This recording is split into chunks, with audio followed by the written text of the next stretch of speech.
Hello, welcome to the training on texting, Facebook messaging, and voicemail when we are trying to invite people to classes or set up appointments.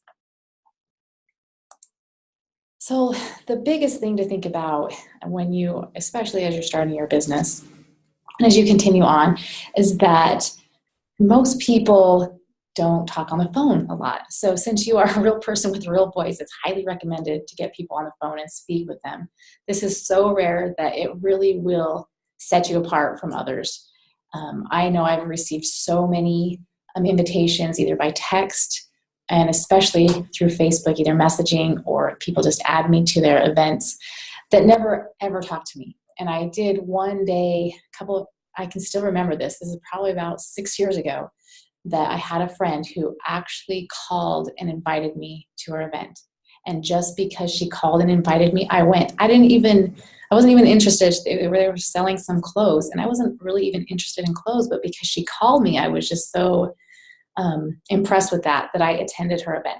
So this will really set you apart if you can pick up the phone and call people back. However, there is kind of a problem with that in that nobody picks up their phone.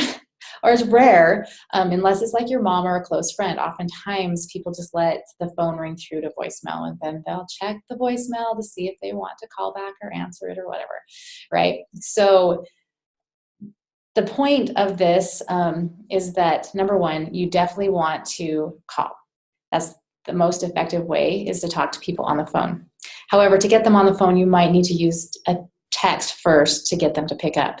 So you could send this text. This is a great example of something you could send someone before you actually talk to them. So, hey, is now a bad time to call for like 5 minutes? I have a quick thing to run by you. And then they respond. If it's a good time, great, call them then. If it's not a good time, you can go through and give them a couple of times that would be good for you that you could call them.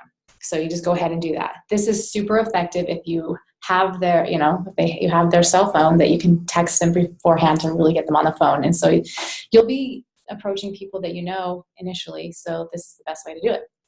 The second thing that you could do is that you could text the approach to them one part at a time, or maybe you don't have their phone number, so you are using Facebook Messenger or some kind of messaging system.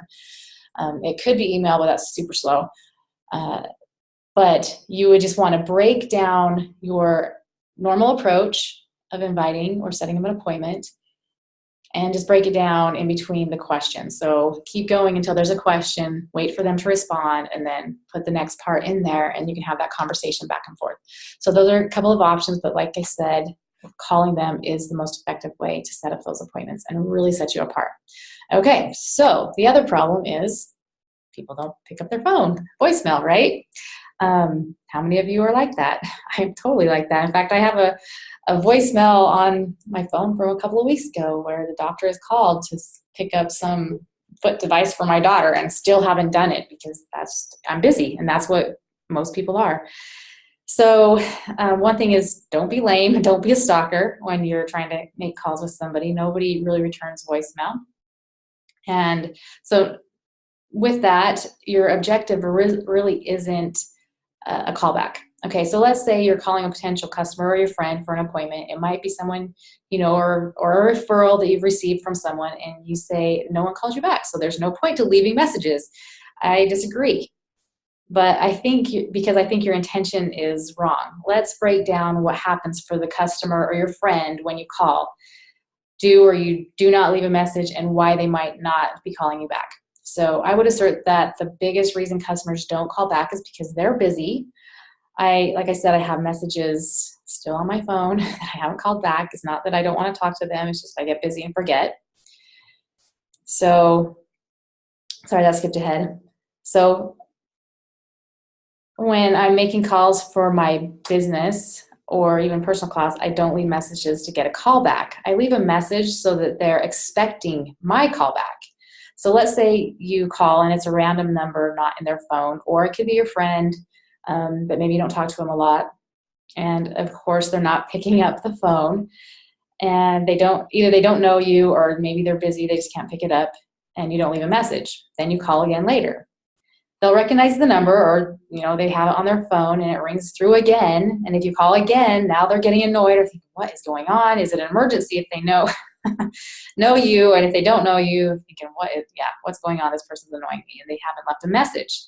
So it's important to note that we should not be making decisions based on the people we think aren't open to hearing about our products. Our strategy, so when you're making your list, you're making a list of really wanting to reach out to everyone so that you can find the people who are interested in essential oils, but they haven't been contacted yet. So when you call, leave a professional message. Your objective is to prime your potential customer or your friend to be receptive and pick up your second call. So here's an example of what you could do as you're making those calls. Hi, it's Stacy. I'm just calling to run something past you that I think you would really be interested in. It will take just a couple of minutes. I know life is busy, so if I don't hear back from you by Friday, I'll give you a quick call then. Talk to you soon. So that is setting them up to pick up the next time you call. Or they also know that you're going to be calling back, and if they're friends, they'll probably just go ahead and call you back. But if it's a referral and they don't know you, we have a different script for that. But basically, you'll want to leave that voicemail. So it's clear, it's a quick call, have something to run past you, and that you'll be calling them back, and that they'll most likely pick that up.